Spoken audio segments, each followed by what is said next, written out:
Hello and welcome to another episode of LP and Laundry. If this is your first time joining me, it's pretty much what it sounds like. I play one side of an unusual or interesting record, talk about it a little bit before, crack a little wise during, and over the course of it, fold a little laundry. It's not exactly about the laundry. You have to understand, that's just a thing for me to do with my hands while we're kind of listening to it together. Otherwise, it's just you watching a guy listen to a record, which is kind of what it really is anyway. I don't know. I'm no expert. This week, we are going to return to an old pal by the name of Enoch Light. And this record promises to be a lot of fun. It is Future Sound Shock, right? It is quadrophonic. Now, I do not have quad speakers, as they said in the 60s and 70s. Full quad, man. I got like a 18-ton woofer. I don't know what any of that terminology is. I barely know how to operate a preamp. But certainly people for whom this record was targeted certainly knew what all of that stuff did. And now perhaps we'll learn a little something about it as well. One moment, let me turn it on, and then we'll keep moving things along. You know how we do.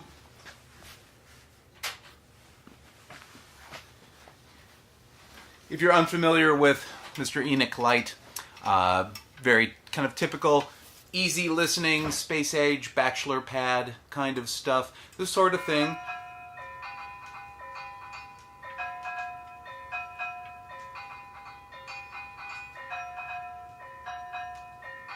Now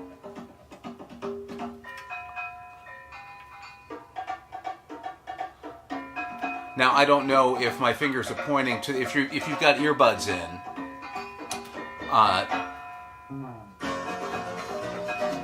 you would have heard that, because I have a new microphone. I told you about that last week.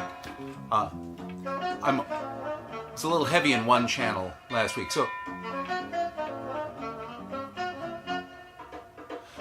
earbuds, right, for this now. Never used to be, because I just had a single channel microphone. Oh, okay.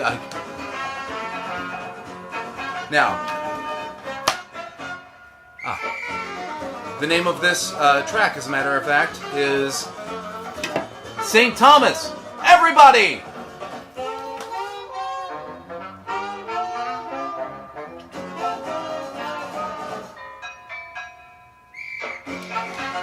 Now, as you know, if you've watched this more than a few times, there's nothing I love better than a persuasive essay on the back of the album jacket. This one is less about Enoch Light than it is about quadrophonic sound. This recording explores the capacities and the capabilities of the most advanced modern recording studios. It presents, both in studio and concerted form, top performances by the world's finest wind and percussive musicians playing instruments which, we believe, challenge the complete potential of the recording medium. This is, therefore, a definitive presentation under the most ideal studio conditions of the ultimate realistic sound capacity of both stereo and quadrophonic sound. Quadrophonic recording.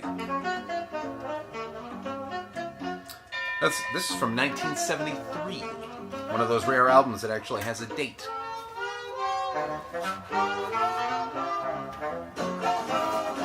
Right in line, of course, with the publication of Alvin Toffler's book, Future Shock, which was one of those wonderful sort of apocalyptic things, all about, ooh, the future's coming up, it's going to be really spooky. I think if you were to read the book or see the film version, some of those things, I think, have come to pass. I believe gay marriage, for example, same-sex marriage, let's say, or, as I prefer, marriage, just for everyone, who can consent. Don't get me on that slippery slope bullshit. Pardon my French. Oh dear. I'm straight. This, I believe, is...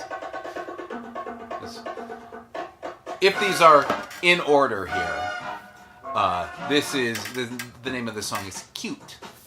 If.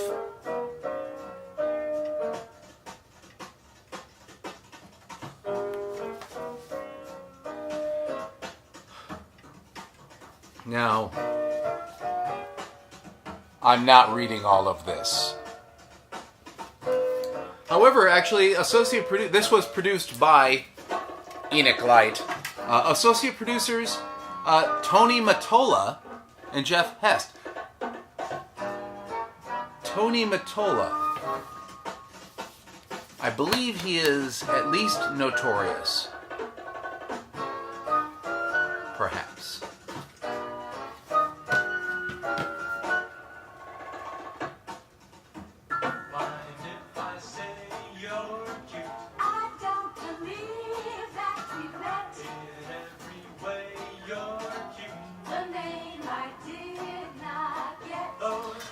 Now this, I don't know if this is an actual quadrophonic version.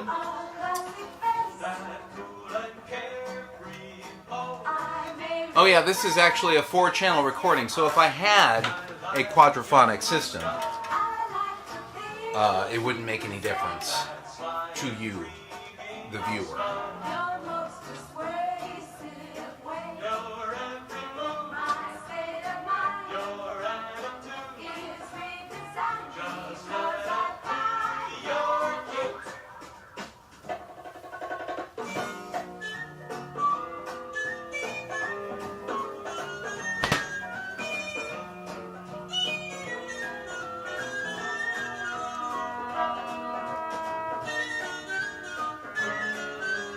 But yeah, I think quadrophonic sound, part of it, I'm sure was definitely intended for swinging dudes, you know?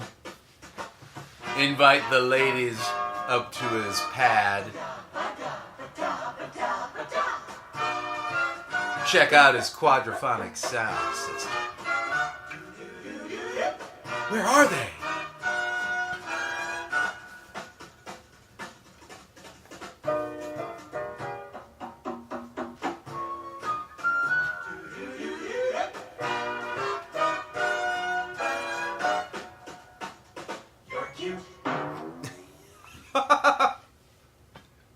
That's kind of a great ending. Anytime you end with a timpani used comically. Again, I assume that we're going in order of this oddly minimal design. Ricardo Bossa Nova is probably what this is.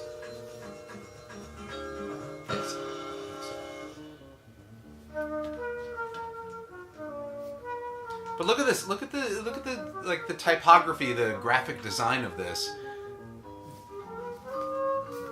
That would not be out of place on a PR firm's or an advertising firm's website, because they're cute. Sometimes too cute by half. But that's just me.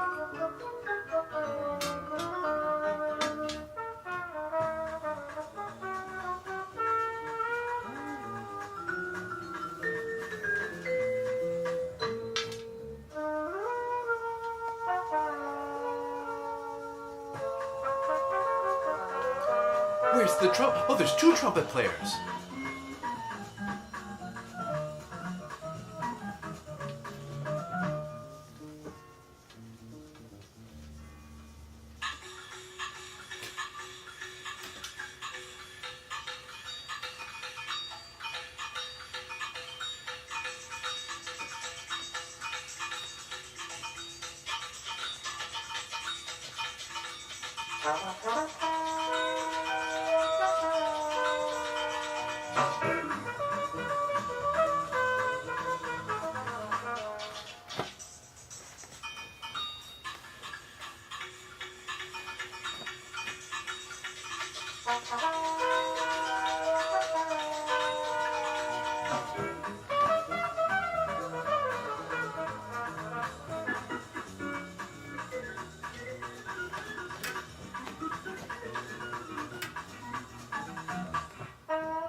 By the way, where did quadrophonic sound go?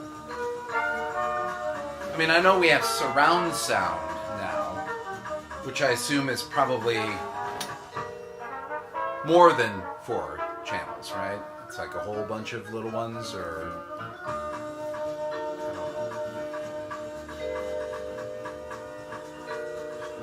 Two's always been plenty for me. It's not like, I mean, you have 2 ears.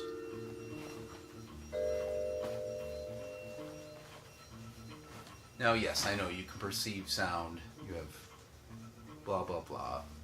But ultimately, who knew that when they were recording things like this, that ultimately people were just going to be listening to a lot of music in mono anyway? Or on kind of crappy little earbuds, or maybe great little earbuds. I don't know.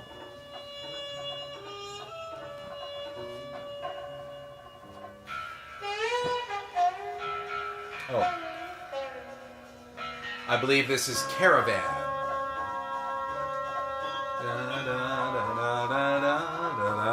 Yep. I know Caravan.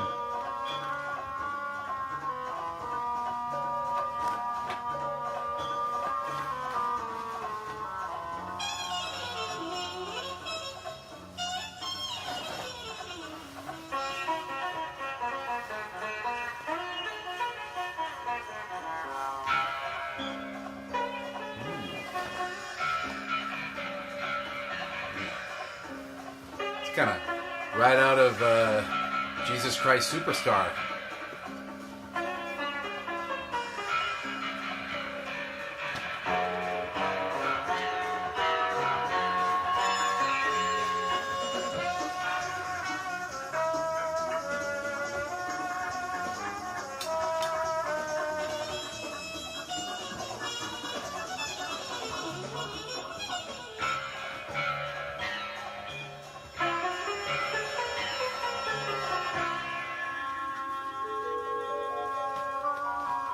Checking sizes.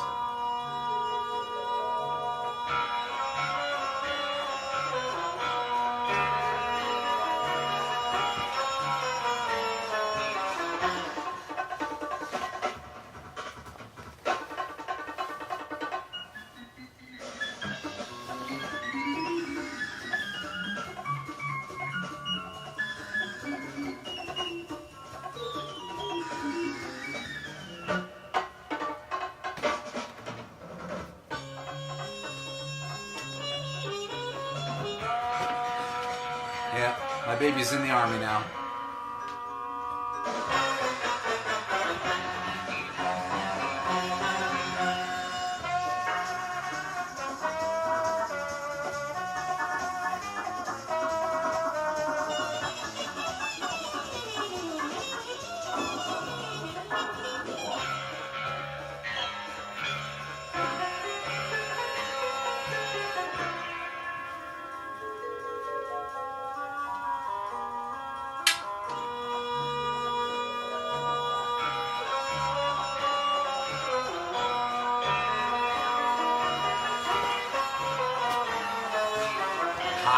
Backup basket.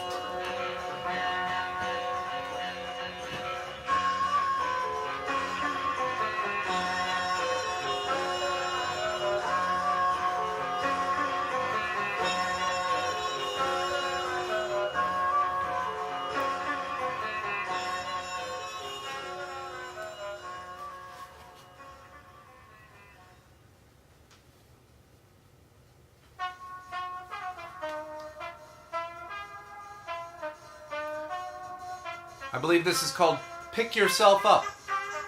Come on, pick yourself up, man.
Wow, that's a little bit of everything.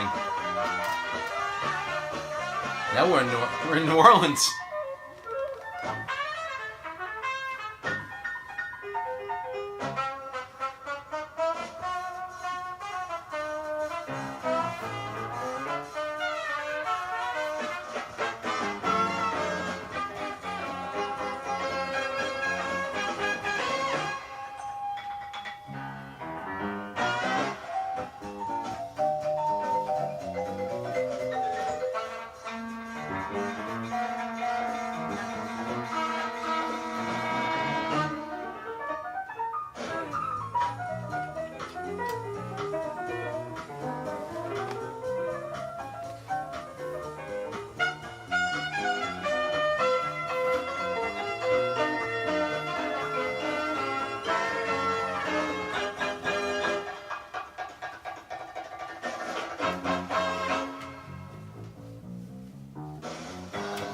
Very bass-heavy song this is.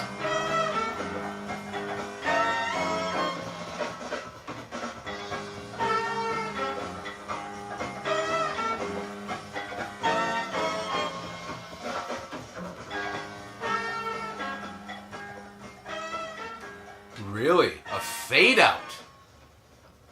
Enoch? Whew, they just ran out of time, I think is what happened. Those guys were jamming so hard, switching styles back and forth and forth and back, and eventually Enoch just had to say, you know what, just turn the knob down, man. I got another 10 minutes of this. Anyway, thank you so much for joining me for another episode of LP and Laundry. If you enjoyed this, or even if you only mildly tolerated it, remember, sharing is caring. However you're watching this, there's a way to share it with your world. Please do so. Please share the message of love and joy and laundry. And if you don't want to, that's fine, blah, blah, blah, blah. But yeah, I think you should. You should share it. Share the love.